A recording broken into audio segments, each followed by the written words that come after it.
Matteo Rivera avait 41 ans lorsque son épouse, depuis 12 ans, renversa sur son pantalon kaki une bouteille de Château Margaux d'une valeur de $450 dans l'hôtel Peninsula à Beverly Hills. Les 200 cadres dirigeants présents ce soir-là ignoraient qu'il assistait au début de l'erreur la plus coûteuse de sa carrière. Matteo restait immobile, le vin s'écoulant sur le marbre blanc de la salle de bal, tandis que Jessica, vêtue d'un costume Armani sur mesure à $8 700, riait avec son nouveau supérieur, Richard Caldwell, PDG de Meridian Dynamics. Entre eux se trouvait un contrat d'acquisition de $800 millions, point culminant de l'ascension fulgurante de Jessica, passée de directrice régionale des ventes à vice-présidente exécutive en seulement 4 ans. Son salaire avait grimpé de $125 000 à $680 000 annuels, auxquels s'ajoutaient des stock options de plus de $23 millions.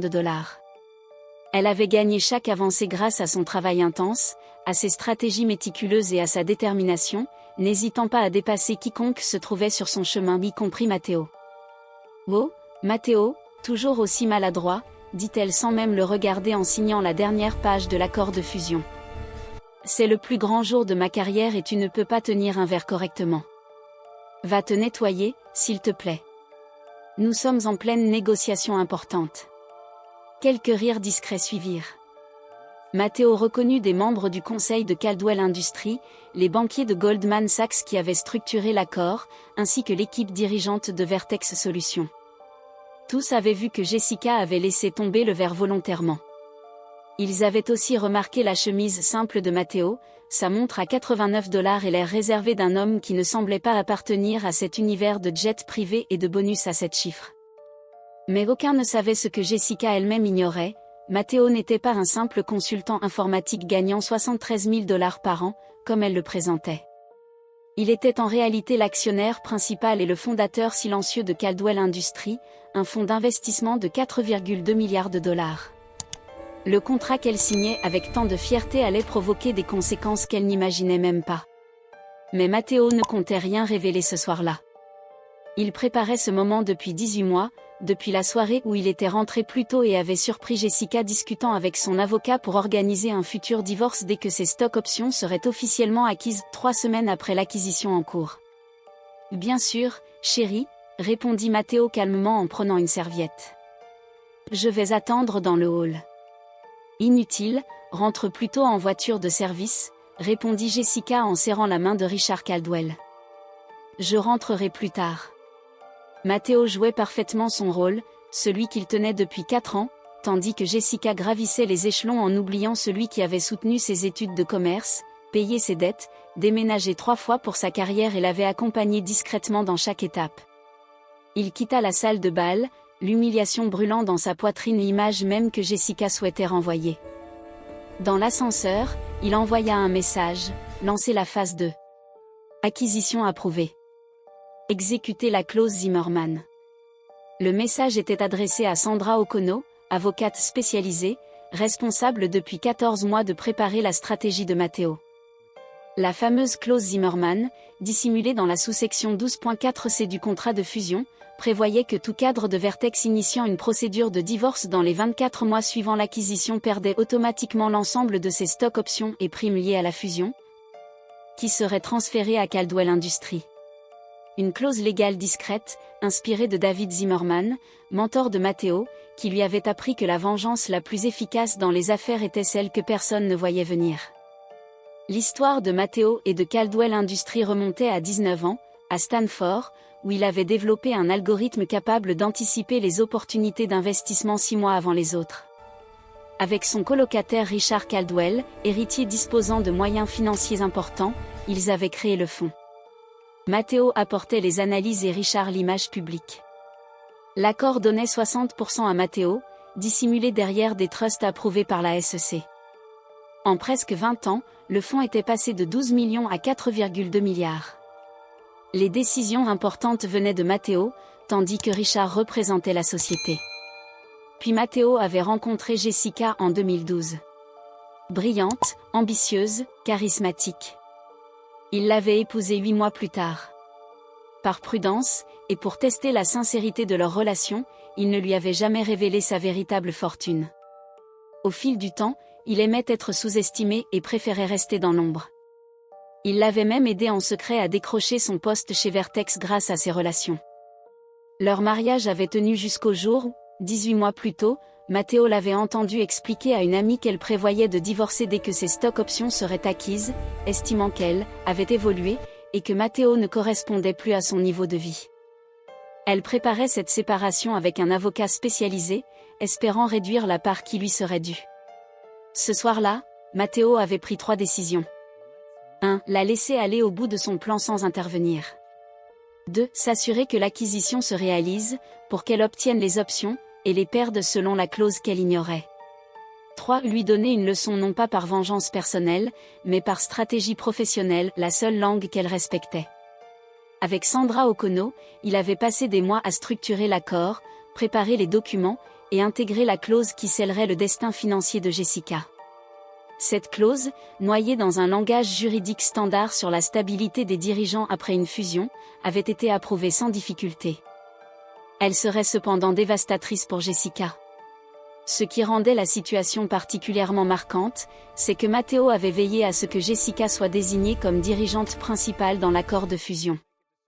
Cela signifiait que certaines clauses s'appliquaient à ses stock options d'une valeur de 2 millions de dollars, à sa prime de rétention de 1,8 million de dollars et à son calendrier d'acquisition accéléré pour les futurs avantages liés à Caldwell, d'environ 4,7 millions sur 3 ans.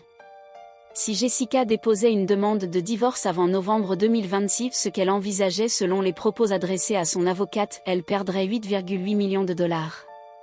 Cette clause, intégrée dans l'accord de fusion qu'elle avait elle-même signé, était juridiquement contraignante, et elle ne pouvait pas la modifier.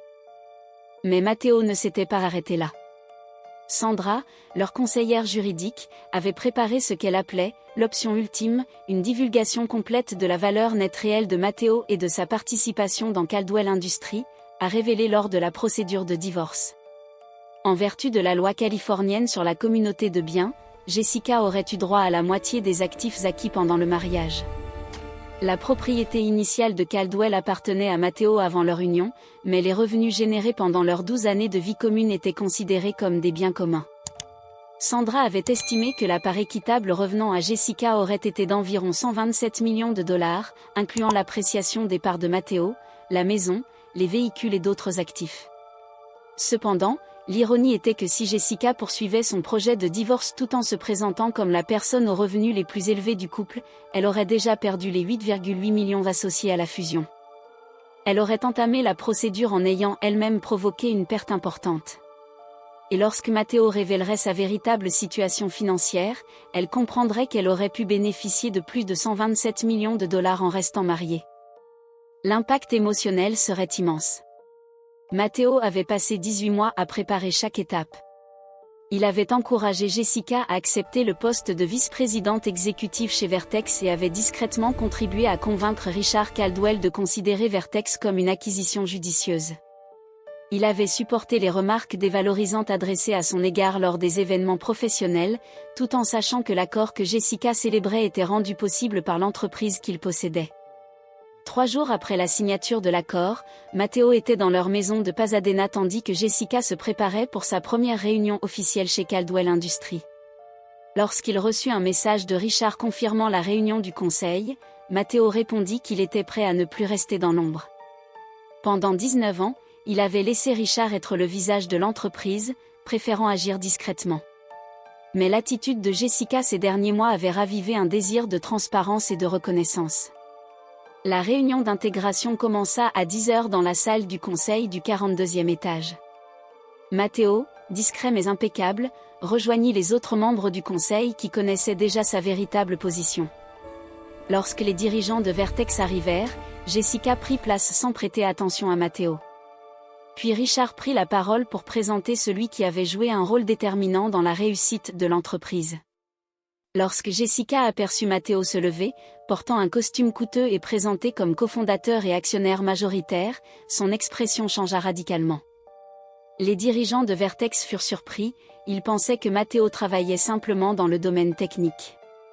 Il expliqua alors la structure de propriété, montrant clairement qu'il détenait 60% de l'entreprise via des trusts établis des années plus tôt.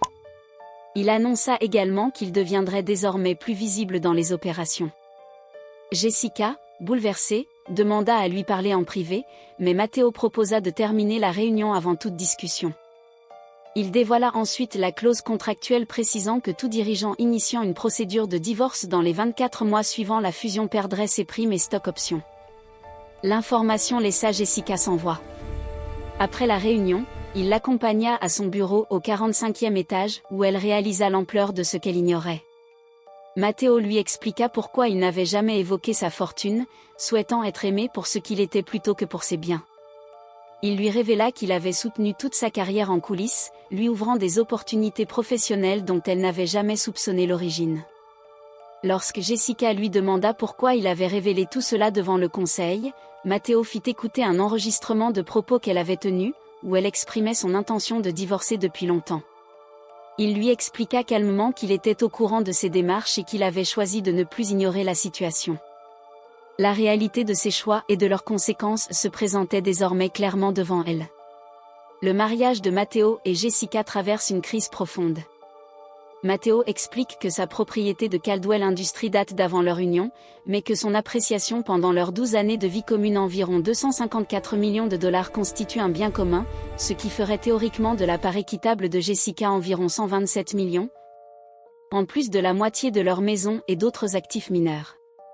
Il lui révèle que si elle avait été patiente, elle aurait pu divorcer à l'amiable et obtenir cette somme, mais qu'en voulant déposer la procédure trop tôt, elle risquait de perdre une partie importante de ses avantages financiers. Matteo lui reproche surtout de l'avoir sous-estimée, humiliée en public et d'avoir envisagé un divorce tout en pensant qu'il ne possédait presque rien. Il décide de lancer lui-même la procédure, évitant ainsi que Jessica ne perde ses droits à cause d'une clause financière liée à son entreprise. Il lui donne néanmoins un délai de 24 mois pour décider si elle souhaite poursuivre une bataille juridique longue et publique pour obtenir les 127 millions ou préserver sa réputation professionnelle. Lorsque Jessica lui demande s'il l'a réellement aimé, Matteo avoue que oui, profondément, mais qu'elle ne voyait en lui qu'un soutien pratique et non un partenaire. Les papiers du divorce lui sont remis en novembre 2024, juste avant une présentation importante, accompagnée d'une divulgation financière détaillant les actifs de Matteo, évalués à plus de 847 millions de dollars. Bien que la loi lui permette de réclamer 127 millions, Matteo propose un règlement de 840 000 dollars, correspondant à ce qu'elle aurait accepté si elle avait toujours cru qu'il n'était qu'un simple consultant. Les avocats consultés par Jessica confirment qu'elle pourrait obtenir plus, mais au prix de plusieurs années de litige et d'un examen public de leur vie privée. Alors qu'elle continue de travailler dans l'entreprise, la situation devient de plus en plus difficile, les rumeurs et jugements circulant parmi les collègues. Lors d'un dîner officiel en janvier 2025, Matteo la traite avec respect devant le conseil, soulignant son professionnalisme malgré leur divorce. Plus tard, Jessica lui demande pourquoi il agit ainsi, et Matteo explique qu'il ne cherche pas à la punir, mais à lui faire comprendre les conséquences naturelles de ses choix. Elle avait décidé de le quitter en pensant qu'il ne valait pas grand-chose, et il lui propose simplement le règlement qu'elle avait initialement envisagé pour lui. Jessica reconnaît avoir été absorbée par son ambition et avoir commis des erreurs, tandis que Matteo admet avec calme que tout aurait pu être différent si elle l'avait considéré comme un véritable partenaire. Je ne prétends pas avoir tout fait parfaitement. Peut-être aurais-je dû te parler de ma réussite il y a des années. Peut-être que garder ce secret a été une forme de protection maladroite. Mais Jessica, je t'ai entendu au téléphone avec Diane. Je t'ai entendu me qualifier de fardeau. Je t'ai vu rire quand du vin a été renversé sur mon pantalon devant 200 personnes. Et depuis que tu as découvert qui je suis réellement, tu ne t'es jamais excusé pour la façon dont tu m'as traité. Chaque conversation portait sur l'argent que tu pensais perdre, jamais sur le partenaire que tu avais repoussé. Il se dirigea vers la porte, puis s'arrêta. Je vais te dire quelque chose que mon mentor, David Zimmerman, m'a appris quand j'avais 24 ans, juste après que Richard et moi avons fondé Caldwell Industries. Il m'a dit, le succès ne change pas qui tu es. Il révèle qui tu es. Quand tu es devenu prospère, quand tu as commencé à gagner 680 000 dollars par an et à diriger des réunions importantes, cela a révélé que tu privilégiais le statut plutôt que l'intégrité, et que tu étais prête à sacrifier une relation pour préserver une image. Et lorsque je t'ai révélé ma réussite, cela a montré que tu regrettais surtout de m'avoir sous-estimé, et non la manière dont tu m'avais traité. Il ajouta calmement. Prends les 840 000 $, Jessica. Signe l'accord. Continue ta carrière, pour laquelle tu es réellement doué. Trouve quelqu'un qui corresponde à ton univers. Peut-être qu'un jour tu comprendras que l'argent n'était pas le vrai coup de tes choix. Il retourna à l'intérieur, la laissant seule sur la terrasse. Le 3 février 2025, Jessica signa l'accord. Elle reçut 840 000 $, sa voiture et la liberté d'un mariage qu'elle avait déjà abandonné émotionnellement depuis des années. Le divorce fut finalisé le 28 février avec très peu d'attention médiatique, les dossiers ayant été scellés pour protéger la vie privée de chacun. Jessica continua à travailler chez Caldwell Industries pendant 8 mois. Professionnelle et efficace, mais profondément malheureuse. Chaque réunion avec Matteo lui rappelait ce qu'elle avait perdu, non pas l'argent, mais la vie qu'elle aurait pu avoir avec un homme qui avait soutenu sa carrière, même quand elle minimisait la sienne. En octobre 2025, elle accepta un poste dans une entreprise concurrente à San Francisco. Elle déménagea dans un appartement prestigieux, commença à sortir avec un avocat prospère et essaya de se convaincre qu'elle avait fait les bons choix. De son côté, Matteo poursuivit sa carrière, devenant de plus en plus visible. Il fut interviewé par plusieurs magazines spécialisés, donna une conférence à Stanford sur l'avenir du capital investissement, et fut présenté dans Forbes sous le titre « Le milliardaire que personne ne connaissait, le secret de 19 ans de Matteo Rivera ». L'article mentionnait brièvement son divorce, indiquant seulement qu'il s'était séparé à l'amiable d'une cadre d'entreprise. Matteo ne fréquenta personne pendant 1 an. Puis il rencontra le docteur Léa Martinez, biologiste marine gagnant 89 000 $ par an, lors d'un événement caritatif. Elle n'avait aucune idée de qui il était. Lors de leur 3e rendez-vous, elle insista pour partager l'addition d'une pizza à 73 $. Matteo éclata de rire, plus fort qu'il ne l'avait fait depuis longtemps. Il lui parla de sa situation financière à leur 6e rendez-vous, alors qu'ils étaient assis dans sa petite voiture ordinaire qu'il n'avait jamais remplacée. Léa fut surprise, mais resta naturelle. L'argent ne change rien à ce que je pense de toi.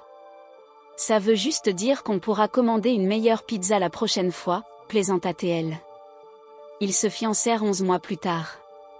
La bague coûta 47 000 $, mais Léa lui demanda d'offrir le même montant à son laboratoire de recherche. Ils se marièrent sur l'île de Catalina, lors d'une cérémonie simple et chaleureuse.